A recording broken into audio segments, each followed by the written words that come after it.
اعوذ باللہ من الشیطان اللعین الرجیم بسم اللہ الرحمن الرحیم الحمد للہ الذی لا یبلغ مدحته القائلون ولا یحصی نعماہ العادون الذی لا یدرکه بعد الہمم ولا ینالہ غوث الفتن والصلاة والسلام على خير خلقه وأشرف بريته الذي سمي في السماء بأحمد وفي الأرضين بأبي القاسم محمد اللهم صل على محمد وآل محمد وعلى أهل بيته الطيبين الطاهرين الذين أذهب الله عنهم الرجس وطهرهم تطهيرا اللهم صل على محمد وآل محمد واللعن الأبدي على أعدائهم أجمعين أما بعد فقال الله الحكيم بسم الله الرحمن الرحيم الله يتوفى الأنفس حين موتها والتي لم تمت في منامها فيمسك التي قضى عليها الموت ويرسل الأخرى إلى أجل مسمى درود بھیجئے محمد وآل محمد اللهم صل على محمد وآل محمد مومنین کرام، جیسے ہم سب متوجہ ہیں، آج کی یہ مجلس عزاء ہمارے برادر عزیز محترم اظہر علی عابدی صاحب کے بہنوی جناب علی قائم زیدی، ان کی ایصال ثواب کے لیے یہ مجلس منعقد ہوئی ہے۔ ہماری دعا ہے اللہ تعالیٰ ان کے گناہان صغیرہ اور کبیرہ کی مغفرت فرمائے، ان کے جملہ لغزشوں سے درگزر فرمائے، انہیں محمد و آل محمد کی شفاعت اور ان کے جوار میں مقام عطا فرمائے، پسماندگان کو صبر جمیل اور جزیل عطا فرمائے، اور اگر خدا نخواستہ مرحوم کے ذمے کوئی حق اللہ یا حق الناس واجب الادا رہ گیا ہو، لواحقین کو پہلی فرصت میں ان کی ادائیگی کی توفیق عطا فرمائے۔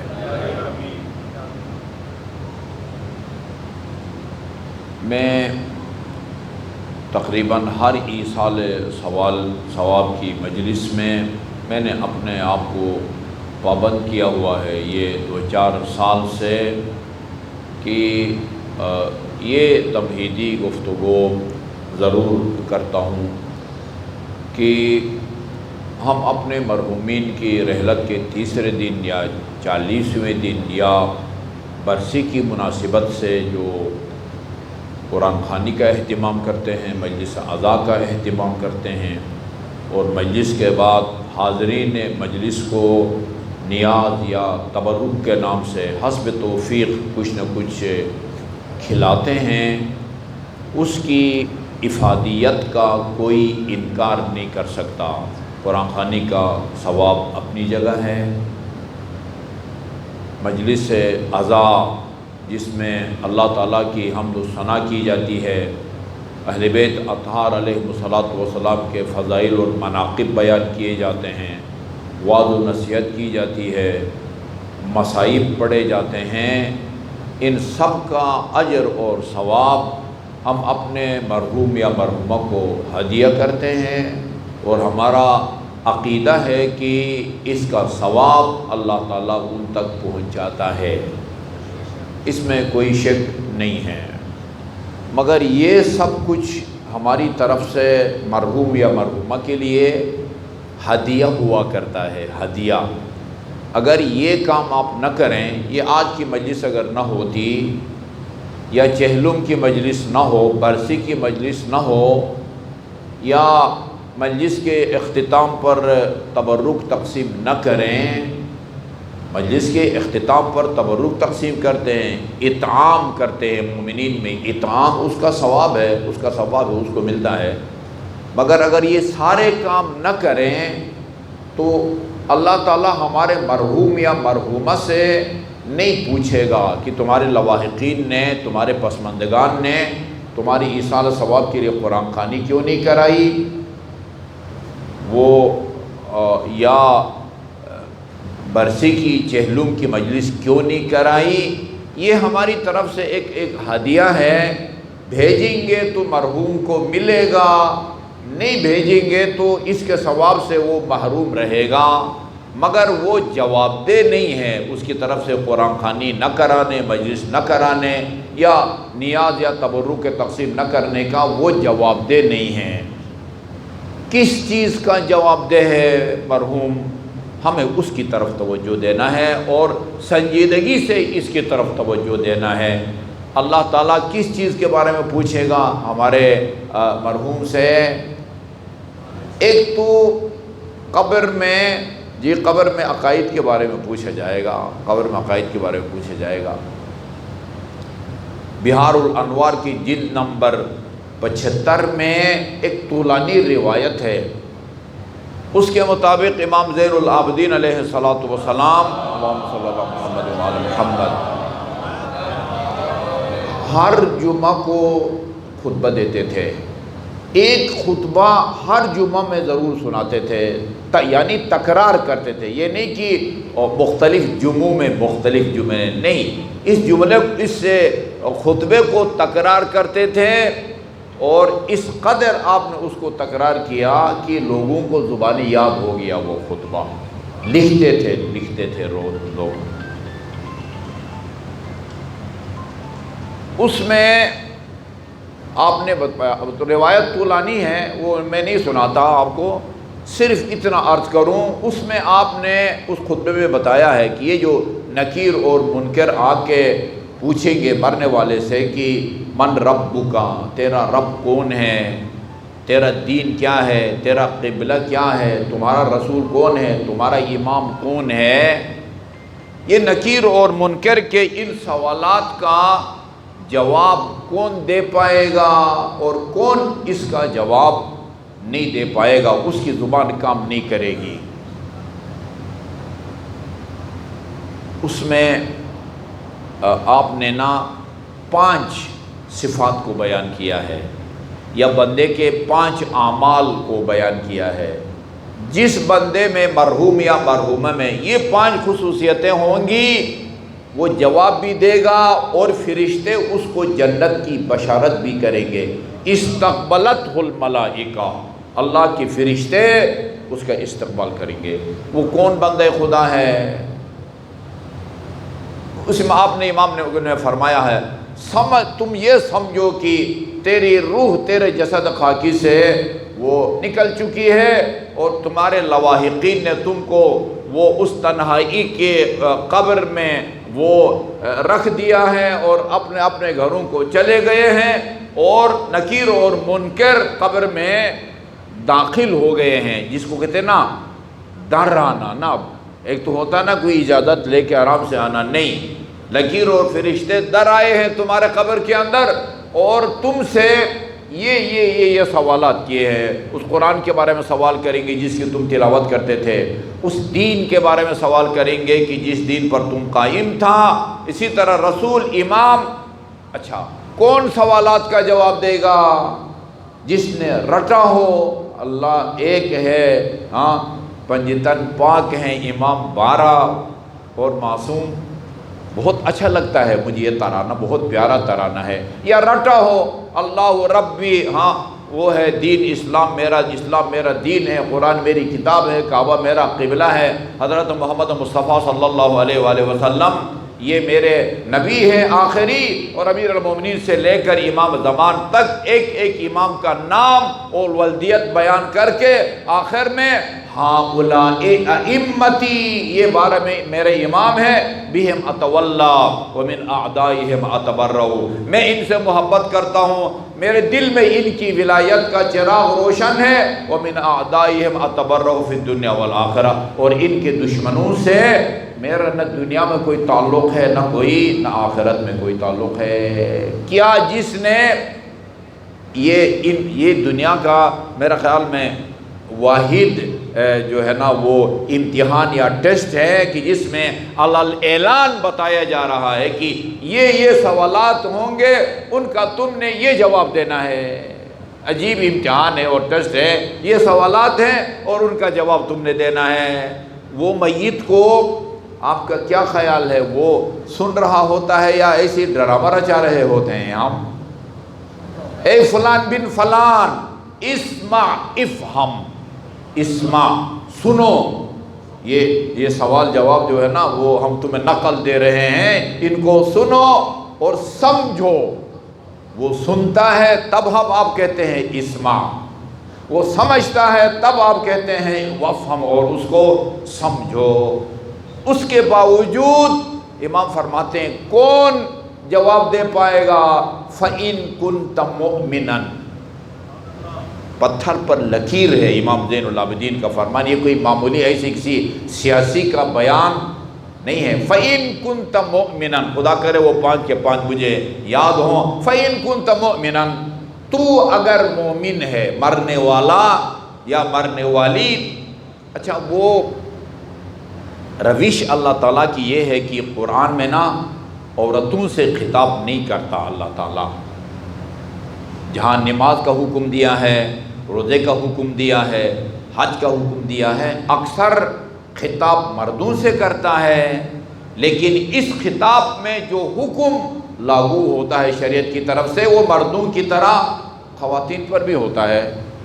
وضو والی آیت کو آپ لے لیں، یا ایھا الذین آمنوا اذا قمتم الی الصلاۃ، یا ایھا الذین، یہاں سے مردوں والے الفاظ شروع ہوتے ہیں، یہاں سے الفاظ شروع ہوتے ہیں۔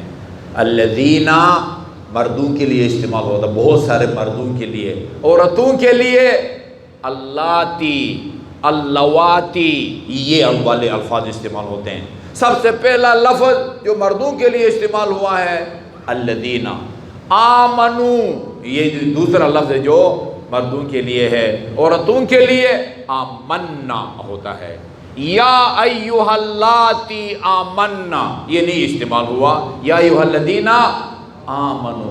اس کے بعد تیسرا لفظ اذا قمتم، یہ بھی مردوں والا لفظ ہے، جب تم نماز کے لیے کھڑے ہونے کا ارادہ کرو۔ اس کے بعد فاغسلوا، یہ بھی مردوں والا لفظ ہے، دھو۔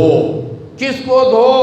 وجوہکم، یہ کم یہ مرد ہونا مخاطب اس کے لیے کہا جاتا ہے، عورت کے لیے وجوہکن آتا ہے، مردوں کے لیے اسی طرح وَأَيْدِيَكُمْ، یہ بھی مردوں والا ہے، وَامْسَحُوا بِرُؤُوسِكُمْ، یہ بھی مردوں والا ہے، وَأَرْجُلَكُمْ، یہ بھی مردوں والا ہے۔ اس کا مطلب یعنی خواتین یہ کہہ سکتی سارے الفاظ تو مردوں والے ہیں، حتی نماز اقیموا الصلاۃ وآتوا الزکوٰۃ، اقیموا مردوں کے لیے استعمال ہوتا ہے، اقیمنا عورتوں کے لیے استعمال ہوتا ہے۔ خدا نے کہیں بھی عورتوں والا لفظ یا صیغہ استعمال نہیں کیا، الفاظ مردوں والا استعمال کرتا ہے۔ اور اس آیے میں جو حکم اللہ تعالیٰ وہ نازل فرماتا ہے وہ مردوں کی طرح عورتوں پر بھی واجب ہے، ما سوائے جہاد فی سبیل اللہ کے، ٹھیک ہے نا۔ جہاد فی سبیل اللہ وہ مردوں پر واجب ہے، خواتین پر واجب نہیں ہے۔ بلکہ جب یہ آیے کریمہ جہاد والی نازل ہوئی اور رسول خدا نے فرمایا کہ مردوں پر جہاد واجب نہیں ہے، صرف عورتوں پر جہاد واجب ہے، ایک انصاری خاتون کی قیادت میں خواتین کا ایک وفد رسول خدا کی خدمت میں آیا۔ یہ دیکھیں کتنی جذبہ ایمان سے سرشار خواتین تھی واقعا۔ یا رسول اللہ، یہ ہمیں پتہ چلا ہے کہ اللہ تعالیٰ نے جہاد کا حکم دیا ہے اور عورتوں پر اس کو فرض قرار نہیں دیا، اتنی بڑی سعادت سے اللہ تعالیٰ نے ہمیں محروم رکھا ہے، آپ اللہ تعالیٰ کی بارگاہ تک ہماری یہ درخواست پہنچائیں، ہمیں اس عادت سے محروم نہ کریں، ہمیں بھی جہاد کا حکم دیں۔ اور خواتین لڑی ہیں، کربلا میں بھی لڑی ہیں اور جنگوں میں بھی شہید ہوئی ہیں، میدان کے اندر شہید ہوئی ہیں خواتین، واجب نہیں، ان پر واجب نہیں ہے۔ رسول خدا نے فرمایا اصحاب سے نا، دیکھو کتنی بنیادی بات یا بنیادی مطالبہ لے کے آئی ہے۔ رسول خدا نے ان خواتین سے کہا اللہ تعالیٰ نے جہاد کو تمہارے اوپر فرض قرار نہیں دیا، لیکن ایک عمل جو جہاد سے بہت آسان ہے لیکن اجر اس کا اتنا ہی ہے جتنا جہاد فی سبیل اللہ کا ہوتا ہے، وہ تمہارے اوپر اللہ تعالیٰ نے وہ فرض قرار دیا ہے۔ وہ کیا ہے؟ جہاد المرأۃ حسن التبعل، خاتون کا جہاد بہترین شوہرداری ہے، تمہارا جہاد یہ ہے۔ ابھی ہم اس وادی میں نہیں جاتے کہ حسن تبعل کا مطلب کیا ہے۔ میاں کے جوتے پالش کرنے ہیں، کپڑے دھونے ہیں، فرش کو دھونا ہے، کھانا پکانا ہے۔ مردوں کے ذہن میں شاید یہ بات آتی ہوگی نا، ہر شخص مفاد پرست ہے نا۔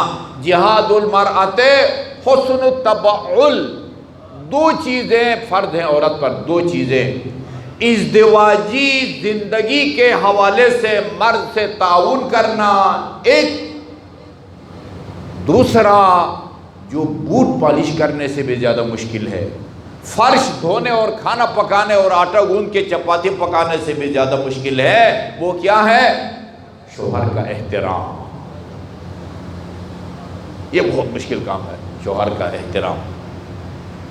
یہ بہار میں یہ روایت میں نے خود پڑھی ہے، اگر اللہ تعالیٰ کے علاوہ، رسول خدا کا فرمان ہے، اگر خدا کے علاوہ کسی کے لیے سجدہ کرنا جائز ہوتا تو میں خواتین سے کہتا کہ اپنے میاں کے لیے سجدہ کرو، بس ہو گئی نا، اس سے بڑھ کے اور کیا ہو سکتا ہے؟ بھائی یہ کام ہے عورت کے ذمہ، شوہر کا احترام اور ازدواجی زندگی سے کے حوالے سے اس کے ساتھ تعاون کرنا۔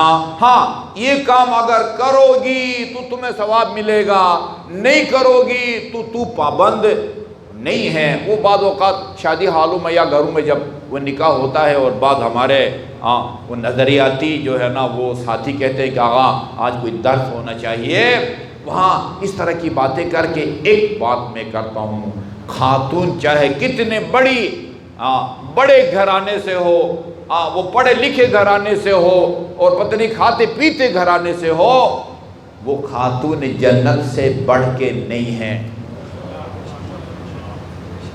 یہ ہے نا، ہاتھ زخمی ہو جاتے تھے، چکی چلا چلا کے دست مبارک مجروح ہو جاتے تھے، کپڑے میلے ہو جاتے تھے، گیس یا ہیٹر کا سلسلہ نہیں تھا، لکڑیاں جلاتی تھی اور ان کو وہ پھونکا دے کے جو ہے نا لکڑی کو جلاتی تھی، کپڑے آپ کے سارے گندے ہو جاتے تھے۔ اور امیر المومنین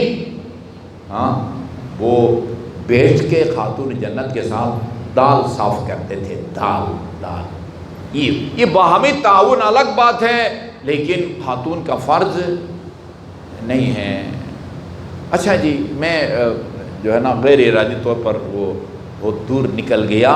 بات ہو رہی تھی خواتین کی نا کہ من ربک، یہ عورت ہو تو اس کو کہیں گے ٹھیک ہے نا من رب کی، مرد ہے تو اسے کہیں گے من ربو کا، اسی طرح من امامو کا، من نبیو کا وغیرہ وغیرہ۔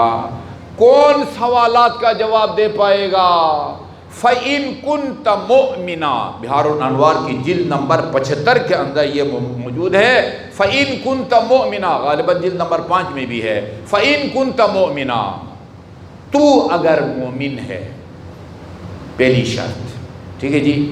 غیر مومن ان سوالات کا جواب نہیں دے سکے گا، چاہے زندگی میں کتنا بھی دو کے پہاڑے کی طرح اس کو رٹا ہو، وہ جواب نہیں دے پائے گا۔ فَإِن كُنْتَ مُؤْمِنًا، تو اگر مومن ہے، تقیہ، تقی کا مطلب یہ نہیں کہ تمہارے ماں باپ نے تمہارا نام محمد تقی رکھا ہو، تقی یعنی متقی، تقی متقی کو کہتے ہیں، نقی پاک و پاکیزہ کو۔ فَإِن كُنْتَ مُؤْمِنًا، تو اگر مومن ہے، الحمدللہ ہم سب مومن ہیں، مومن کا مطلب وہی ہے، توحید کا، عدل کا، نبوت کا، امامت کا، قیامت کا جو ہے نا وہ قائل ہو۔ مومنا تقیہ، تقیہ۔ اچھا جی، یہ جملہ ہے متبعا للصادقین، باقی چیزیں ذہن میں نہیں آ رہی ہیں۔ فَإِن كُنْتَ مُؤْمِنًا تَقِيًّا مُوَالِيًا لِأَوْلِيَاءِ اللَّهِ، یہ بھی ہے متبعا للصادقین۔ صادقین سے مراد ائمہ معصومین علیہم الصلوۃ ہے۔ یا ایھا الذین آمنوا وَكُونُوا مَعَ الصَّادِقِینَ، ہمارے علماء کرام نے صادقین سے مراد، مفسرین نے ائمہ اہل بیت مراد لیا ہے۔ صادقین یہ نہیں فرمایا کہ اگر تو ائمہ معصومین کی امامت کا قائل ہے، ان کی ولایت کا قائل ہے، نہیں، متبعا للصادقین، تو اگر اپنی زندگی میں صادقین کا اطاعت گزار اور پیروکار رہا ہے تو فرشتے جو ہے وہ تیرے استقبال کے لیے آئیں گے۔ اور اگر یہ صفات تیرے اندر نہ ہو تلجلج لسانک، الفاظ میرے خیال میں یہ ہے، زبان تیری کام نہیں کرے گی جتنا بھی تو نے ان کا جو ہے نا وہ رٹا لگایا ہو۔ اچھا جی، بات ہو رہی تھی کہ ایک تو قبر اس کے بارے میں سوال کیا جائے گا، اور دوسرا اعمال کے بارے میں سوال کیا جائے گا، حقوق اللہ اور حقوق الناس کے بارے میں سوال کیا جائے گا، حقوق اللہ اور حقوق الناس کے بارے میں۔ مجلس کا جی، سوم کی مجلس کا اہتمام پروگرام بنانے سے پہلے، چہلم کی مجلس کا پروگرام بنانے سے پہلے، برسی کی مجلس کا پروگرام بنانے سے پہلے سب سے پہلے یہ حساب کتاب کریں کہ مرحوم کے ذمہ کوئی حق اللہ یا حق الناس واجب الادا رہ تو نہیں گیا، چونکہ اس سے پوچھا جانا ہے۔ کوئی راہ فرار نہیں ہے کہ اگر میں نے کسی کا آپ سے قرض لیا ہے 1000، 5000، 10000، 50000، یہ حق الناس ہے، اس کے بارے میں پوچھا جائے گا۔ نمازیں ایک دن کی نہ پڑھی ہوں، 2 دن کی نہ پڑھی ہوں، سال کی نہ پڑھی ہوں، ایسے جو ہے نا وہ کیا کہتے ہیں، بہادر بھی میں نے دیکھے ہیں جنہوں نے میرے سامنے اقرار کیا ہے میں نے ساری زندگی نماز نہیں پڑھی۔ 70 سال عمر تھی ایک حاجی کی، حج پہ آیا تھا، مکے میں میرے سامنے کہا کہ آغا صاحب میں نے ساری زندگی نماز بھی نہیں پڑھی اور روزہ بھی نہیں رکھا، بیت اللہ کا حج بھی نہیں کر سکا۔ وہ کاروان میں سے کسی، میرا خب ناصر نقوی نے اس کی طرف سے حج کیا۔ اچھا، شیطان کو کے قریب جانے کا بھی سوال پیدا نہیں ہوتا، 70 سال کا بوڑھا، ویسے بھی کمزور تھا، شیطان کو کنکریاں بھی ان کی طرف سے کسی اور نے ماری، اور بیت اللہ کا طواف بھی۔ اس کو میں نے کہا دیکھو تم اپنی اولاد پر، مجھے کسی نے بتایا کہ بلیو ایریا میں کئی پلازوں کا مالک ہے وہ بندے خدا، اس کو میں نے کہا اپنی اولاد پر کوئی اعتبار مت کرو، ابھی سے کوئی رقم مقرر کرو، جتنے دن زندہ ہو، 6 مہینہ، سال، 2 سال، وہ شروع کرو جب سے تم بالغ ہوئے ہو، جتنی پڑی گئی زندگی میں، اپنی زندگی میں قضا پڑی گئی، جو نہیں پڑی کسی ذمہ دار آدمی کو دے دو، کہو کہ میرے مرنے کے بعد ان پیسوں سے آپ خود پڑھو یا کسی کو معاوضہ دے کہ میری نمازیں پڑھو۔ روزوں کے بارے میں پوچھا جائے گا۔ اللہ تعالیٰ طول عمر دے آیت اللہ سیستانی کو ایک بہت بڑی مشکل انہوں نے ہماری حل کر دی ہے۔ وہ کہتے ہیں اگر کسی نے روزے نہیں رکھے، بغیر کسی شرعی مجبوری سے کے، خدا کی نافرمانی اور بغاوت کر کے روزے نہیں رکھے، وہ اگر اپنی زندگی میں رکھتا تو جتنے روزے نہیں رکھے وہ روزے بھی رکھتا، اور فی روزہ یا غلام آزاد کرتا جو آج کل نہیں ہے، یا فی روزہ 2 مہینے روزے رکھتا، وہی بڑا مشکل کام ہے، یا پھر 60 غریبوں کو کھانا کھلاتا قضا روزے رکھنے کے علاوہ۔ یہ کام نہیں کیا اور اللہ کے پیارے ہو گیا۔ اب اس کے لواحقین پر واجب نہیں ہے کہ جس طرح نمازیں پڑھوانا واجب ہے اسی طرح وہ روزے بھی رکھوائے نہیں۔ وہ کہتے ہیں اگر انہوں نے روزے نہیں رکھے، مثلا 1 مہینے کا روزہ نہیں رکھا، آپ مد بھی دے دینا، فی روزہ 750 گرام آٹا آپ غریبوں کو دے دیں، وہ بری الذمہ ہو جائے گا۔ کیا چیز ہے 750 گرام آٹا؟ اب ہم حساب کتاب لگا رہے تھے، یہ جو ادھر 20 کلو کا تھیلا کتنے کا ملتا ہے یہاں؟ 2800، گلگت میں 520 کا مل رہا ہے۔ میں نے ابھی پتہ کیا ہم نے، وہ کبھی کبھی ایسا ہوتا ہے، ابھی گاڑی میں ہم نے، چونکہ ایک بندے نے مجھے پیسے دیے تھے کہ ہاں صاحب اس کا وہ کرنا ہے، تو میں نے سوچا بھائی ادھر دیں گے تو زیادہ جو ہے نا وہ ہوگا، فائدہ ہوگا۔ ابھی میرے ساتھ جو گن مین ہے اس نے رابطہ کیا، انہوں نے کہا کہ جو ہے نا وہ 520 کا ہے۔ 520، اچھا جی، اس حساب سے دیکھیں تو 520 میں حساب لگائے نا کلو کے کتنے پیسے بنتے ہیں؟ میرے بھائی یہاں کے حساب سے بھی اگر آپ ادا کریں تو 22.5 کلو ایک مہینے کے آٹے کا آپ دے دیں، اس کی جان ادھر چھٹ جائے گی۔ یہ بھی دیکھیں کہ حج بیت اللہ اس پر واجب تھا یا نہیں تھا۔ بیٹوں کو پتہ ہے میرا باپ کتنا مالدار تھا، اس پر حج واجب تھا یا نہیں کیا؟ ہاں تھا، کر چکا ہے الحمدللہ۔ حج واجب تھا لیکن نہیں کیا، ہاں وہ آپ اس کی طرف سے نمازیں پڑھوائیں، روزوں کا مد ادا کریں، اس کی طرح حج بیت اللہ کریں۔ یہ جن کے بارے میں پوچھا جائے گا، یہی وجہ ہے امام جعفر صادق علیہ السلام نے اللہم صلی علی محمد و آل محمد بڑے سرزنش کے انداز میں سرزنش کے انداز میں مالکم، یہ عربی کا عجیب جملہ ہے۔ مالکم کا مطلب ہوتا ہے تمہیں کیا ہو گیا ہے۔ وہ ایک کلمہ ہے افمن یہدی الی الحق احق ان یتبع امن لا یہدی الا ان یہدی مالکم کیف تحکمون۔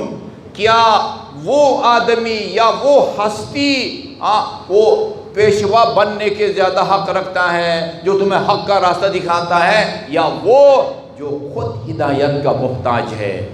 مالکم کیف تحکمون، تمہیں کیا ہو گیا ہے یا تمہاری عقلوں کو کیا ہو گیا ہے، یہ کس طرح کے فیصلے کرتے ہو؟ عالم کو چھوڑ کے جاہل کی پیچھے جاتے ہو۔ سلمان فارسی کا واقعہ میں نے آپ کو پہلے سنایا تھا، اہل سنت کی کتابوں میں لکھا ہوا ہے۔ رسول خدا کی خدمت میں آ کے عرض کرتے ہیں یا رسول اللہ لکل نبی وصی، ہر نبی کا کوئی نہ کوئی وصی گزرا ہے، فمن وصیو کا؟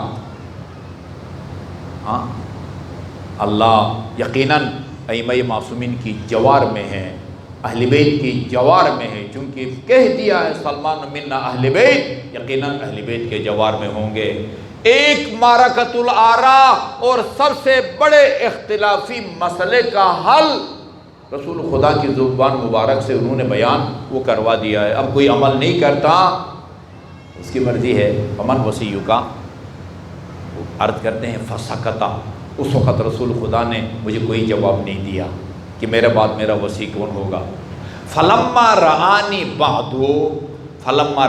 بعدو، جب دوبارہ میری آن حضرت سے ملاقات ہوئی اسی دن یا دوسرے دن یا ہفتے بعد، بجائے اس کے کہ میرے سوال کا جواب دے دے، وہ میرے سوال سے ملتا جلتا اس سے ریلیٹڈ ایک سوال الٹا میرے اوپر کر ڈالا۔ رسول خدا نے کہا کہ سلمان تمہیں پتہ ہے اتدری من وصی موسیٰ، تمہیں پتہ ہے حضرت موسیٰ کا وصی کون تھا؟ انہوں نے کہا ہاں، ان کا نام یوشع بن نون تھا، یوشع بن نون۔ اچھا میں ابھی یہ پڑھ رہا تھا کہ وہ کون سے انبیاء ہیں جن کے دو نام ہیں، ان میں سے ایک ان کا بھی نام تھا، لیکن ایک ذوالکفل اور ایک یوشع بن نون، لیکن میں نہیں اس کو سمجھتا، چونکہ یوشع بن نون کے جو قبر ہے وہ کاظمین میں ہے، ذوالکفل وہ کربلا اور نجف کے وہ درمیان میں ہے، لہذا وہ میں حضرت یونس کا ایک نام جو ہے نا حضرت یونس ہے، ایک ذنون ہے، وہ اس طرح کی جو ہے نا وہ کچھ باتیں تھیں۔ بہرحال یوشع بن نون تھے۔ رسول خدا نے پوچھا وَلِمَا، ہماری جانیں نثار ہو رسول خدا صلی اللہ علیہ وسلم پر، کوئی موقع نہیں چھوڑا، کوئی موقع ایسا نہیں چھوڑا۔ سنہری موقع کی جہاں پر اپنے بعد امیر المومنین کو اپنے جانشین ہونے کا اعلان نہ کیا ہو۔ جی فرمایا کہ جب اس نے کہا کہ یوشع بن نون تھا تو فرمایا وَلِمَا، یہ بھی پتہ ہے کہ حضرت موسیٰ نے کیوں یوشع بن نون کو اپنا وصی مقرر کیا۔ یہ تو الحمدللہ ہم سب کو پتہ ہے کہ نبی کا وصی بھی مقرر خدا کرتا ہے، نبی آ کے اعلان کرتا ہے، ٹھیک ہے جی، بلغ ما انزل الیک من ربک، ہاں ادھر سے آرڈر آتا ہے، پھر آن حضرت وہ اعلان کرتے ہیں۔ فرمایا کہ وَلِمَا، اور حواری بھی تھے حضرت موسیٰ کے اور اصحاب بھی تھے، ان سب کو چھوڑ کے یہ یوشع بن نون میں کون سی ایسی خصوصیت یا فضیلت تھی جس کی وجہ سے ان کو اپنا وصی بنایا؟ سلمان نے کہا کہ لِأَنَّهُ كَانَ أَعْلَمَهُمْ، اس لیے کہ حضرت موسیٰ کے زمانے میں آپ کے حواریوں میں حضرت موسیٰ کے بعد سب سے زیادہ علم یوشع بن نون کے پاس تھا۔ ایک معیار سلمان کی زبان سے جو ہے نا وہ ظاہر کر کے یا کروا کے رسول خدا نے فوسی، ہم عربی میں اپنے مدارس کے زبان میں کہتے ہیں فا، یہ نتیجیہ ہے۔ اگر معیار یہ ہے، اگر کسی نبی کا وصی وہ ہوتا ہے جو اس نبی کے بعد سب لوگوں میں سب سے زیادہ علم رکھتا ہو، فوسی، میرے بعد میرا وصی، وَخَيْرُ مَنْ تَرَكْتُ بَعْدِي، ایک سوال کے جواب میں سب کچھ بتا دیا رسول خدا نے، یہ بھی بتا دیا میرا بعد میرا وصی کون ہے، اور یہ بھی بتا دیا کہ میرے بعد سب سے افضل کون ہے۔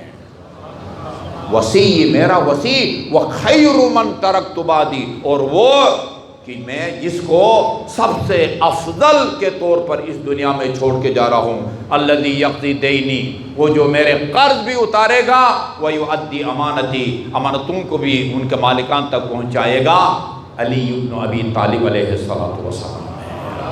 درود بھیجیے محمد وعلی محمد، اللہم صلی علی محمد وعلی۔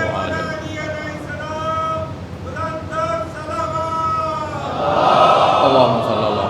اچھا جی، یہ آپ نے یہ حساب کتاب رکھنا ہے جی، ان کے ذمے اگر کوئی حج بیت اللہ رہ گیا تو حج بیت اللہ خود جا کے کریں، یا کسی اچھا جو حج پہ جا رہا ہے اس کو حج بدل کے لیے نائب بنا کے بھیجا جا رہا ہے۔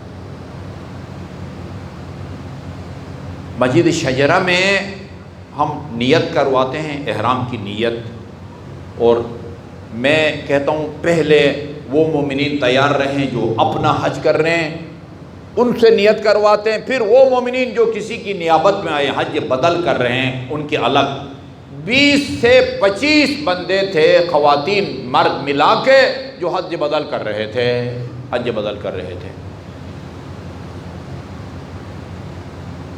لوگوں کو میں نے مسئلہ بتایا، یہاں حاجی کیمپ میں بھی بتایا، اپنی مسجد میں بھی بتایا، اور وہاں بھی بتایا، آپ نماز ٹھیک کرنے کی کوشش کریں، کوشش کے نتیجے میں آپ کی نماز یا ٹھیک ہو جائے گی الحمدللہ، ٹھیک نہ بھی ہوئی وہی غلط نماز قرأت اللہ تعالیٰ قبول فرمائے گا، کیونکہ آپ نے ٹھیک کرنے میں کوئی کوتاہی نہیں کی، ٹھیک ہے جی۔ لیکن جو حج بدل کے لیے جا رہا ہے اس کی قرأت ٹھیک ہونی چاہیے، کوشش کے باوجود بھی اگر اس کی قرأت ٹھیک نہیں ہوتی، وہ اپنے لیے تو کر سکتا ہے مگر کسی اور کے لیے وہ حج بدل نہیں کر سکتا۔ چیخ چیخ کے میرا گلا بیٹھ گیا، بھئی آؤ اور آ کے اپنی قرأت ٹھیک کرو، نہیں کوئی آیا۔ رسول خدا کا ایک فرمان ہے، کسر ظہری رجلان، 2 بندوں نے، رسول خدا فرماتے میری کمر توڑ دی ہے، 2 بندوں نے میری کمر توڑ دی ہے، ایک عالم متحدق، ایک وہ آدمی جو اپنے علم پر عمل نہیں کرتا، اپنے علم کی بے حرمتی کرتا ہے، نمبر 2 وجاہل متنسک، ایک وہ بندہ منتیں کرتے ہیں کہ آؤ وضو ٹھیک کرو، آؤ قرأت ٹھیک کرو، لیکن اکڑاتا ہے اور اپنی جہالت کو دور کرنے کے لیے تیار نہیں ہے۔ کسی ذمہ دار آدمی کو حج بدل کے لیے بھیجیں جس کی نماز ٹھیک ہو۔ جس کی نماز ٹھیک نہیں ہے، یا اس لیے کہ وضو ٹھیک نہیں ہے، یا اس لیے کہ قرائت ٹھیک نہیں ہے، اس کو آپ حج بدل کے لیے نہیں بھیج سکتے۔ بے شک کوشش کے بعد بھی ٹھیک نہ ہوئی ہو، اس کی اپنی نماز ٹھیک ہوگی، اس کا اپنا حج ٹھیک ہوگا، لیکن کسی اور کی وہ نیابت نہیں کر سکتا۔ ہمارا مقدمہ لمبا ہو گیا۔ میں آج ایک بہت اچھی اور ایمان افروز روایت آپ کو سنانے کے لیے لایا ہوں، لیکن اس کی قیمت آپ سے ایک بآواز بلند صلوات جو ہے وہ اللہم صلی علی محمد۔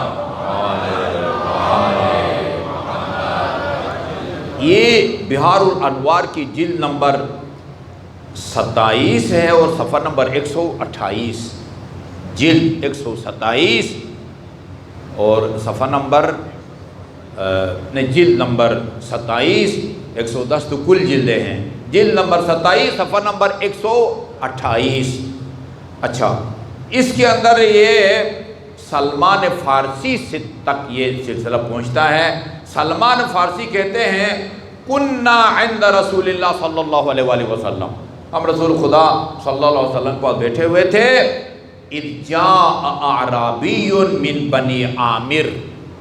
بنی عامر عربوں کا قبیلہ تھا، عرب کے قبیلہ بنی عامر کا ایک بندہ اس محفل میں آیا جہاں پر آن حضرت اور صحابہ کرام کے ساتھ تشریف فرما تھے، اور کہا یا رسول اللہ جاء منکم رسول یدعونا الی الاسلام فاسلمنا، آپ کا ایک وہ پیغمبر ہماری طرف آیا پیغام لے کے کہ بھئی اسلام لے آؤ، ہم اسلام لے آئے۔ ثم الی الصلاۃ یدعونا الی الاسلام فاسلمنا، اس نے ہمیں اسلام کی دعوت دی، ہم اسلام لے آئے۔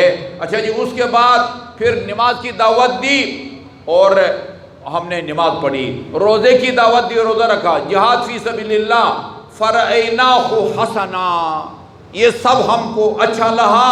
ثم نہیتنا عن الزنا والسرقہ والغیبہ والمنکر، پھر آپ نے ہمیں زنا سے بھی منع کیا، چوری سے بھی منع کیا، غیبت سے بھی منع کیا اور برائیوں سے منع کیا۔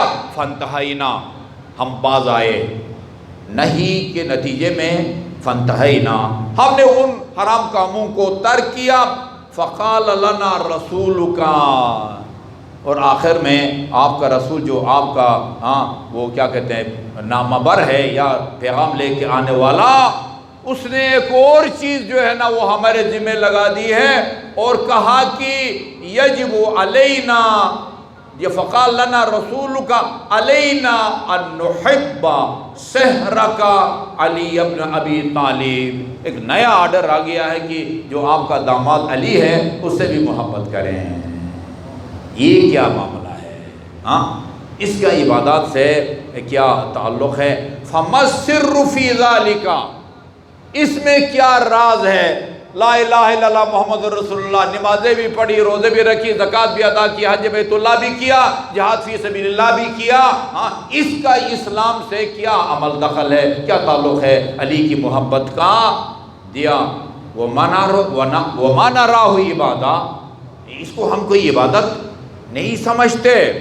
فقال رسول اللہ صلی اللہ علیہ وآلہ وسلم، آپ نے فرمایا لِخَمْسِ خِصَالٍ، علی میں 5 خصلتیں ہیں جس کی وجہ سے اللہ تعالیٰ نے شہادتین، نماز، روزہ، زکوٰۃ، حج کی طرح اس کی محبت کو بھی فرض قرار دیا ہے۔ وہ 5 خصلتیں میرے بعد کسی اور میں تمہیں نہیں ملیں گی۔ لِخَمْسِ خِصَالٍ، نمبر 1 اولها، پہلی خصوصیت یہ ہے کہ انی کنت یوم بدر جالسا بعد ان غزونا، جنگ بدر، یہ کوئی 15-20 سال سے میں حج پہ جاتا تھا، بدر نہیں کبھی گئے تھے۔ اس سال تھوڑی سی آزادی تھی اور ہمارے اخلاق کاظمی صاحب کو منسٹری کی طرف سے کوئی گاڑی ملی ہوئی تھی، کوئی 1.5 گھنٹے کا راستہ ہے، ہم بدر گئے، جنگ بدر گئے، جہاں 70 مشرکین مارے گئے تھے، ان میں سے آدھے کو امیر المومنین نے مارا تھا، باقی آدھے کو مسلمانوں نے اور فرشتوں نے مل کے مارا تھا۔ وہ جنگ بدر ہے، چونکہ تاریخ تھوڑی بہت پڑی ہوئی تھی، ادھر جا کے جو ہے نا جیسے کہتے ہیں نا مزہ آ گیا واقعاً وہاں۔ اچھا وہ کنواں ابھی تک موجود ہے، وہ آثار قدیمہ کے طور پر کہ جس سے امیر المومنین پانی لے کے آ رہے تھے۔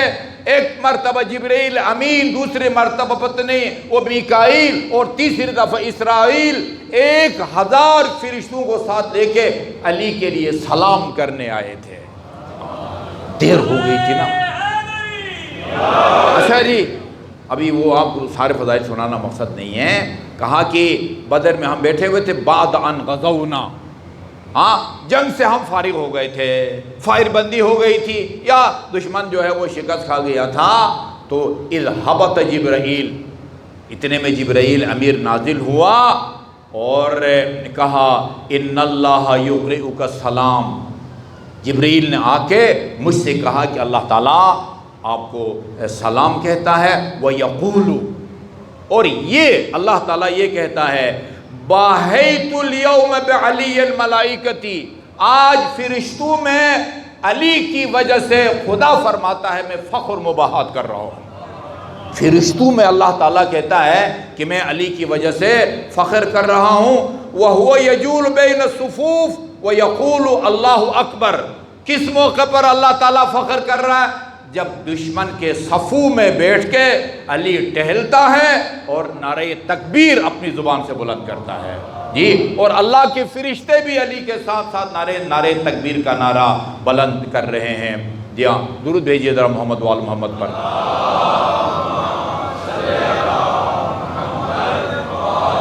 وَالْمَلَائِكَةُ تُكَبِّرُ مَعَهُ، علی کے ساتھ ساتھ فرشتے بھی نعرہ تکبیر بلند کر رہے ہیں۔ اور ابھی اصل راز بتا رہے ہیں کہ کیوں میں نے وہ شہادتین کی طرح، نماز کی طرح، روزے کی طرح، زکوٰۃ کی طرح، جہاد اور حج کی طرح علی کی محبت کو فرض قرار دیا ہے۔ اصل آرڈر ادھر سے آتا ہے، میں مجبور ہوں، ٹھیک ہے جی ہاں۔ تو فرمایا کہ اللہ تعالیٰ نے فرمایا وَعِزَّتِي وَجَلَالِي، ہاں جتنا بھی فخر اور ناز کریں نا آپ، خدا کی قسم کم ہے۔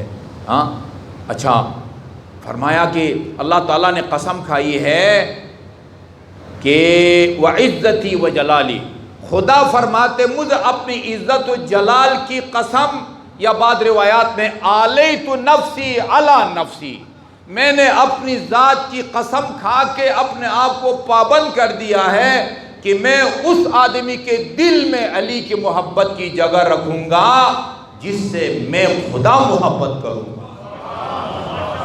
آلیت نفسی یا علی، یا وعزتی وجلالی، مجھے اپنی عزت جلال کی قسم، لا الہم حبہ، بہترین ترجمہ جو میں کر سکتا ہوں، ادھر شاعر بیٹھے ہوئے ہیں آغا صابری، یعنی میں صرف اس آدمی کی دل میں علی کی محبت کو ڈالتا ہوں، اس آدمی کے دل میں علی کی محبت کی جگہ رکھتا ہوں کہ الا من احبہ،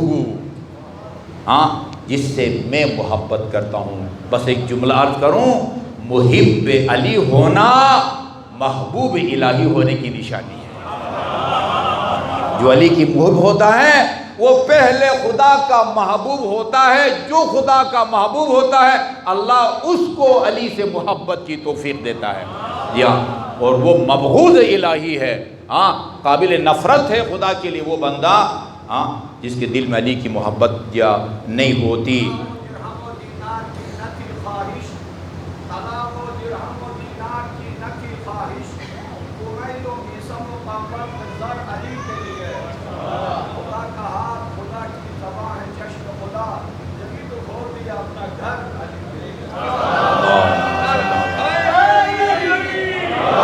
اچھا جی، وَلَا أُلْهِمُ بُغْضَهُ إِلَّا مَنْ أُبْغِضُهُ، اور اس بندے کے دل میں علی کے بغض کو ڈالتا ہوں جس سے میں بغض رکھتا ہوں۔ خدا فرماتا ہے میں بغض رکھتا ہوں جی۔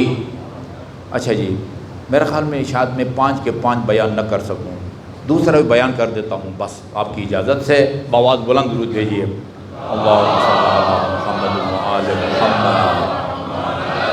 وثانیہ، دوسری وجہ علی کی محبت کو فرض قرار دینے کی یہ ہے کہ انی کنت یوم احد جالسا، جنگ احد ختم ہو گئی تھی، ہاں، اور ہم بیٹھے ہوئے تھے جیا، اور وقت فرغنا من جہاز عمی حمزہ، اور ہم جناب حمزہ سید الشہداء کی تجہیز و تدفین سے ابھی فارغ ہی ہوئے تھے۔ شہداء احد میں سے کچھ میدان احد میں دفن ہیں، من جملہ جناب حمزہ سید الشہداء، باقی زخمی ہو گئے تھے، مدینہ لائے گئے تھے، جنت البقیع میں ان کو دفن کیا گیا تھا۔ ان کی اجتماعی قبر ہے، وہاں جا کے حجاج کرام وہ زیارت کرتے ہیں۔ ہم ان کی اس سے فارغ ہو چکے تھے، اتنے میں جیا جبرائیل آیا، یہ بھی ہر جگہ پہنچ جاتا تھا جبرائیل، ہاں، اتانی جبرائیل آیا اور آگے کہا، قال یا محمد ان اللہ یقول، خدا فرما رہا ہے کہ انی فرضت الصلاۃ، میں نے نماز کو فرض قرار دیا ہے، ووضعتها عن المریض، البتہ وضاحت طلب ہے، لیکن میں نے مریض سے نماز کو اٹھا لیا ہے۔ ایسا نہیں ہے کہ مریض بالکل نماز اس پر واجب نہ ہو، وہ مرض کی حالت میں جیسے پڑھ سکتا ہے ویسے نماز پڑھے، کھڑے ہو کے، بیٹھ کے، دائیں کروٹ بائیں کروٹ، پش کے بل، بہرحال وہ کر دیا ہے۔ والمسافر، اچھا جی، اسی طرح وہ فرضت الصوم، روزے کو میں نے فرض قرار دیا ہے، وضعتہ عن المریض والمسافر، مریض اور مسافر سے فرض کو میں نے اٹھا لیا ہے۔ وفرضت الحج ووضعتہ عن المقل المدقع، حج کو میں نے فرض قرار دیا ہے، لیکن غریب اور نادار پر سے میں نے حج کے فریضے کو اٹھا دیا ہے۔ اسی طرح زکوٰۃ کو فرض قرار دیا ہے، لیکن جس کے پاس نصاب کے برابر وہ مقدار میں وہ جنس نہیں ہے۔ وَجَعَلْتُ حُبَّ عَلِيِّ بْنَ أَبِي طَالِبٍ لَيْسَ فِيهِ رُخْصَةٌ، ایک لمحے کے لیے بھی میں راضی نہیں ہوں کہ کسی کا دل علی کی محبت سے خالی ہو۔ وہ امیر ہے، غریب ہے، کنگال ہے، کروڑ پتی ہے، ہاں، مانگ رہا ہے، بکاری ہے، مگر اس کے دل کو علی کی محبت سے سرشار ہونی چاہیے۔ ٹھیک ہے جی، باقی جو 5 خصلتیں ہیں وہ انشاءاللہ وہ کل کی مجلس میں نا سامعین کے لیے دانے کے طور پر محفوظ رکھتا ہوں۔ اس کو درود بھیجیے محمد وآل محمد پر، بس میں نے کر دیا۔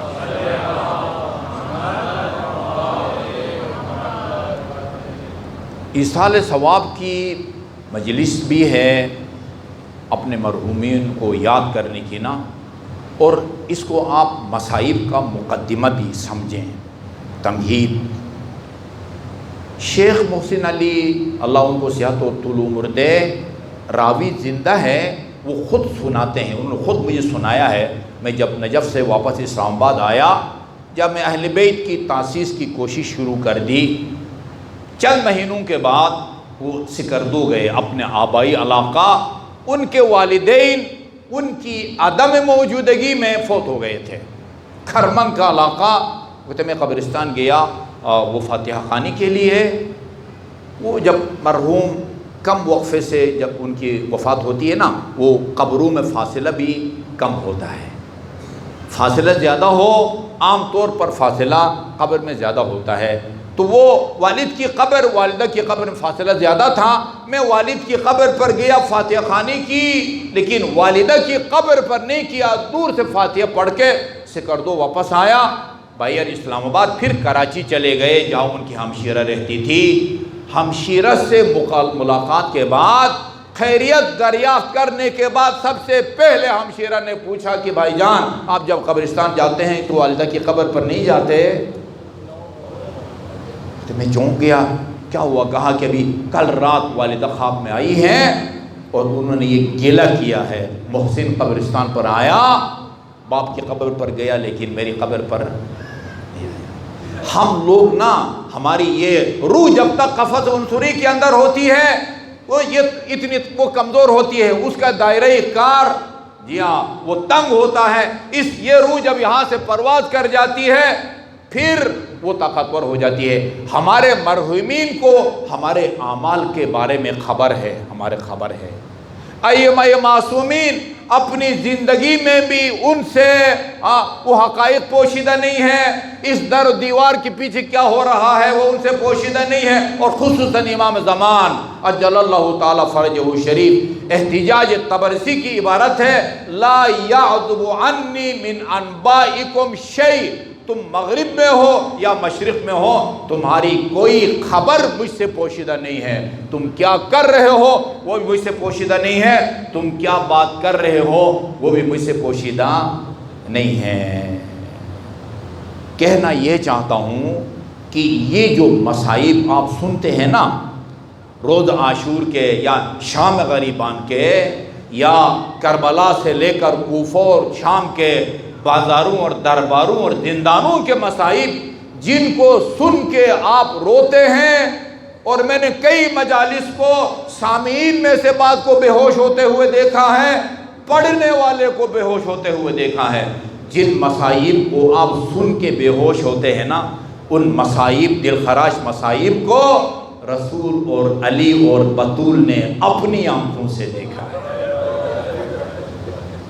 اور یہ کوئی مبالغہ نہیں ہے، تصنع نہیں ہے۔ جناب ام سلمہ کا خواب اس کا واحد گواہ ہے۔ جی خواب میں دیکھتی ہے رسول خدا بال پراگندہ بکھرے ہوئے، ان کے اوپر خاک ہے۔ یا رسول اللہ یہ میں آپ کو کس حالت میں دیکھ رہی ہوں؟ کہا کہ ابھی میرے بیٹے کو کربلا میں شہید کیا گیا، میرے نواسے کو کربلا میں شہید کیا گیا۔ ابھی امام شہید نہیں ہوئے تھے، امیر المومنین جنگ صفین کے لیے جا رہے تھے یا آ رہے تھے، میدان کربلا میں اصحاب کے ساتھ رکے اور 3 مرتبہ فرمایا صبرن یا ابا عبداللہ، صبرن یا ابا عبداللہ، صبرن یا ابا عبداللہ۔ ساتھیوں نے پوچھا یا امیر المومنین یہ کون ابو عبداللہ، کس کو آپ صبر کی تلقین کر رہے ہیں؟ بتایا یہ وہ ٹکڑا ہے جہاں میرے بیٹے کو پیاسا شہید کیا جائے گا، نشاندہی کی یہاں میرے علمدار کا خیمہ لگے گا، یہاں ہم شکر پیغمبر کا لگے گا، یہاں فلان صحابی کا لگے گا۔ اور تاریخ میں ہے اتنا روئے، ابھی امام شہید نہیں ہوئے مظلوم کربلا، یاد کر کے امیر المومنین اتنا روئے، بے ہوش ہو کے زمین پر گر گئے امیر المومنین۔ جو شہادت سے پہلے تصور کر کے بے ہوش ہوتا ہو، اس کے سامنے جب بیٹے کو ذبح کیا گیا ہوگا، اس کے سامنے جب گھوڑوں پامال کیا ہوگا، کیا کیفیت ہوگی رسول اور بطول علی کی دل کی؟ مجھے کہنے دیجئے بہت مشکل ہوتا ہے امام حسین کی شہادت کو پڑھنا۔ رسول اور مجھے کہنے دے رسول اور علی اور بطول کے سامنے تاریخ میں لکھا ہے اس ظالم کا نام بھی آتا ہے جس نے آپ کا امامہ اتارا سر سے، اس ظالم کا بھی نام آتا ہے جس نے عبا اتاری، اس ظالم کا نام بھی آتا ہے کہ جس نے وہ پیرہن بھی اتاری جو خصوصی طور پر جناب زینب کبریٰ سے مانگ کے زیب تن فرمایا تھا۔ ایتینی بلباس عتیق لا یرغب فیہ احد، بہن زینب مجھے ایک پرانا سا لباس دو، کوئی اس میں لالچ نہ کر سکے، کہیں لالچ میں میرا بدن برہنہ نہ ہو۔ مگر عزادارو امام کی یہ حسرت پوری نہ ہوئی، شہید محراب آ گئے۔ وہ کہ میں نے ایک مجلس سنی ہے، وہ فرماتے ہیں میں سنا کرتا تھا لوگ کہتے مصائب میں ہمارے امام کو کسی نے غسل نہیں دیا، ہمارے امام کو کسی نے کفن نہیں دیا۔ میں سوچا کرتا تھا ہم اس مصیبت پر کیوں روتے ہیں؟ وہ تو شہید راہ خدا ہے، وہ تو سید الشہداء ہے، اس کو تو نہ غسل دینا واجب تھا نہ کفن دینا واجب تھا، کیوں اس مصیبت پر روتے ہو؟ کہتے میں نے شیخ جعفر ششتری کی ایک بات پڑھی، انہوں نے میرے اس مشکل کو حل کر دیا۔ وہ کہتے ہیں شیخ جعفر ششتری، روایت کہتی ہے الشہید لا یغسل، شہید کو غسل نہیں دیا جائے گا، ولا یکفن، اس کو کفن بھی نہیں دیا جائے گا۔ آگے اگر یہاں تک روایت ختم ہوتی یہ سوال پیدا ہوتا، اگلا جملہ ہے جو ہمیں رلاتا ہے اور قیامت تک رلاتا رہے گا۔ اگلا جملہ ہے بل یدفن فی ثیابہ، بدن پر موجود خونالود لباس میں اس کو دفنا دیا جائے گا۔ ہم اس لیے روتے ہیں اور روتے رہیں گے، ان ظالمون نے وہ آخری بوسیدہ پیرہن بھی بدن پر نہ رکھا۔ یہ بہت معذرت کے ساتھ عرض کروں، اس ظالم کا نام بھی ہے کہ جس نے انگوٹھی کی خاطر امام کی انگلی کاٹ دی۔ اس ظالم کا بھی ذکر ہے کہ جس نے قیمتی کمر بند کے خاطر پہلے امام نے جب کمر بند پر دائیں ہاتھ رکھا اس کو قلم کیا، اور جب بائیں ہاتھ رکھا اس کو بھی قلم، اس پر بھی قلم کر دیا۔ ہاں، یہ سب اپنی آنکھوں سے دیکھ رہے تھے۔ اور کیا دیکھا ہے علی اور بطول اور رسول خدا نے؟ یہ بھی دیکھا ہے کہ کس بے دردی سے، میں مسائی میں پڑھا کرتا تھا، یہ علی کی بیٹیاں اس باپ کی بیٹیاں تھی جو سائل کو اونٹ کے قطار دے دیتا تھا۔ یہ اشقیاء خدا کی قسم اگر خیموں میں آگ کے کہتے نا، وہ تمہارے پاس جو تبرکات ہیں زیورات وہ ہمارے حوالے کر دو، ایک لمحہ کی تاخیر کے بغیر حوالے کر دیتے، مگر ان ظالموں نے ایسا نہیں کیا۔ وہ روایت سن سکیں گے جب مختار کا انقلاب آیا نا، مختار کا انقلاب اور قاتلان حسین سے انتقام کا سلسلہ شروع ہوا۔ طریقہ کار مختار کا اور ان کے کمانڈروں کا یہ تھا، وہ ظالموں سے مجرموں سے پوچھا جاتا تھا اور ان کے ظلم کے مطابق ان کو سزا دی جاتی تھی۔ وہ مالک اشتر کے بیٹی ابراہیم، ان کے جو کمانڈر تھا، اس کی عدالت میں ملعون ابجر بن کعب کی پیشی ہوتی ہے۔ پوچھا جناب ابراہیم نے، سچ سچ بتا، تم نے کربلا میں کیا ظلم کیا ہے؟ کسی کو مارا ہو، شہید کیا ہو؟ قسمیں کھائی، میں نے کسی کو نہیں مارا، کسی کو شہید نہیں کیا، کسی کو لوٹا ہو، تبرکات چھینا ہو، تماچا وہ ظلم کیا تھا عزادارو اس ظالم نے۔ اس ظلم کے بعد نہ آسمان زمین پر گر جاتا، کوئی تعجب نہ ہوتا۔ ایک موقع پر علی کی بیٹی نے کہا بھی تھا، لیت السماء تدکدکت علی الارض، کاش یہ آسمان زمین پر گر جاتا، زمین پھٹ جاتی۔ ظلم اتنا سنگین تھا اسے بیان نہیں ہوتا، لیکن جب ابراہیم کا دباؤ بڑھا، وہ لرزتے لرزتے اور کامتے کامتے کہا، میں نے شام غریبان میں علی کی بڑی بیٹی کی ردا چھینی تھی۔ تعلیم اور کیا کیا تو نے؟ کہا میں نے علی کی بیٹی کی ردا چھیننے کے بعد علی کی بیٹی کی بالیوں کو، گوشواروں کو اپنے ہاتھ میں لیا اور اس زور سے اپنی طرف کھینچا، یہ کانوں کو چھینتی ہوئی خونالود بالیاں میرے ہاتھ میں آئی۔ ظالم اور تو نے کیا کیا؟ پھر میری آقازادی نے کیا فرمایا؟ فرمایا قطع اللہ یدیک، خدا تیرے دونوں ہاتھ کاٹ ڈالے، ورجلیک، خدا تیرے دونوں پاؤں کاٹ ڈالے، وَأَحْرَقَكَ اللَّهُ بِنَارِ الدُّنْيَا قَبْلَ نَارِ الْآخِرَةِ، آتش جہنم سے پہلے خدا دنیا کی آگ میں جلائے، جس طرح ظالم تو نے مجھے حجاب سے محروم کیا ہے۔ اور کس چیز کو دیکھا ہے؟ علی اور بطول اور رسول نے اپنی آنکھوں سے امام جعفر صادق کو خلفائے بنی عباس نے 7-8 دفعہ گرفتار کیا، پھر رہا کیا۔ ایک مرتبہ ایسا بھی ہوا آپ کے گھر کو آگ لگا دی گئی۔ راوی کہتا ہے میں امام کی خدمت میں گیا، آپ اپنے اس دروازے پہ بیٹھ کے رو رہے تھے جس کو آگ لگی ہوئی تھی۔ میں نے عرض کیا مولا اس لیے رو رہے ہیں کہ انہوں نے آپ کے گھر کو آگ لگائی ہے؟ فرمایا نہیں، میں اپنے گھر کے آگ لگنے پر نہیں روتا، ان آگ کے شعلوں کو دیکھ کے مجھے وہ اپنی پھوپھیاں یاد آ گئی۔ ایک خیمہ کو آگ لگتی تھی، دوسرے خیمے میں چلی جاتی تھی، دوسرے میں لگتی تھی، تیسرے میں چلی جاتی تھی۔ لا اضحک اللہ سن الدہر ان ضحکت وآل احمد المظلومون قد قہروا ولا حول ولا قوة الا باللہ العلی العظیم۔ انا للہ و انا الیہ راجعون۔